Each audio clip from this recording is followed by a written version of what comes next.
Hello everyone, আসসালামু আলাইকুম। It's me শিলা। তো বিয়ের ব্লগটা সবাই দেখেছেন এবং অনেক পছন্দ করেছেন, সবাইকে অনেক অনেক ধন্যবাদ।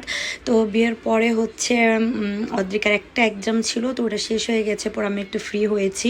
তো আমি হচ্ছে রিসেপশনে পরার জন্য একটা ড্রেস নিব ইস্টার্ন মল্লিকা ফেয়ার টাচ থেকে। তো আমি ওখানে চলে গেলাম। আর অদ্রিকার বাবা হচ্ছে অফিস শেষ করে আমাদের এখানে অ্যাড হবে। তো যাই হোক, আমি আর আবরার চলে গিয়েছি, কারণ আবরারের জন্য একটা হচ্ছে ড্রেস নিব আমি রিসেপশনের জন্য।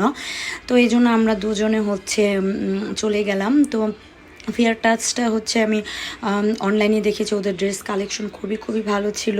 তো ভাবলাম যে অনলাইন অর্ডার না দিয়ে সরাসরি গিয়ে আমি একটু দেখে নিয়ে আসি।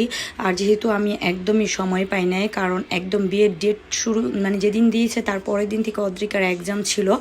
তো যাই হোক, আমরা ফেয়ার টাচে চলে এসেছি। ওদের প্রত্যেকটা ড্রেসই অনেক অনেক অনেক ভালো ছিল। তো আমি একটা ড্রেস নিয়েছি, তো ওইটার আর ক্লিপ নেওয়া হয়নি। পরে হচ্ছে আমরা চলে গেলাম ওখান থেকে একটু অ্যাপেক্সে।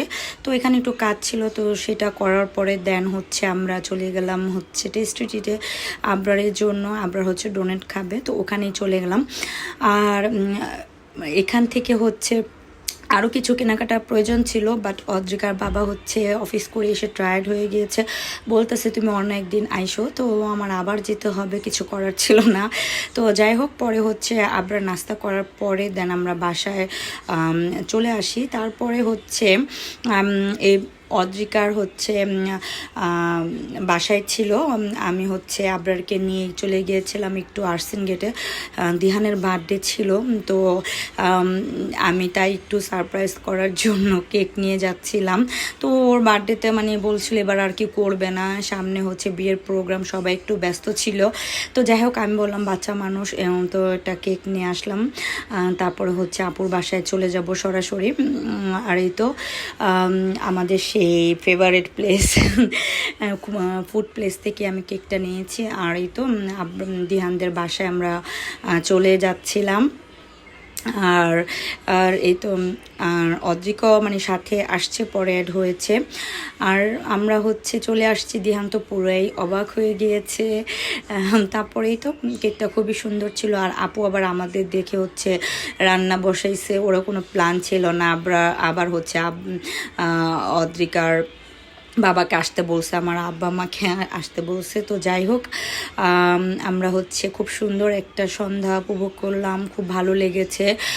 বাচ্চা মানুষের বার্থডে না করলে ভালো লাগে না। তো আবু অনেক মজার একটা বিফ তেহারি রান্না করেছিল। তো দেন তারপরের দিনই হচ্ছে আমরা আপুকে নিয়ে আমি আবার ইস্টার্ন মল্লিকায় চলে আসি। আমি হচ্ছে কিছু মানে সেট কিনবো অদ্রিকার জন্য, তারপরে হচ্ছে আমার পার্টি ব্যাগ কিনা লাগবে, আর অনেক কিছু ছিল, লেন্স কিনবো চোখের। তো আর আর ওদের হচ্ছে হেয়ার ব্যান্ড কিছু কিনবো। তো আপুর সাথে সেটাই আর কি দেখতেছিলাম। তো ইস্টার্ন মল্লিকে ভালোই কসমেটিক টুকিটাকি পাওয়া যায়, আবার গাউসিয়াও গিয়েছিলাম। তো বাসায় আস্তে আস্তে রাত হয়ে গেছে, দেখি মা ভিপতে মানে খিচুড়ি রান্না করছে, অনেক মজা হয়েছিল। আর আমি যেহেতু মেহেদি পড়তে পারিনি, অদ্রিকার পরীক্ষা ছিল, তো আমি রিসেপশনের আগের দিন আবরারের মিসকে দিয়ে হচ্ছে মেহেদি পড়লাম, খুবই ভালো করে দিয়েছে। আর অদ্রিকাও পড়েছিল মাশাল্লাহ।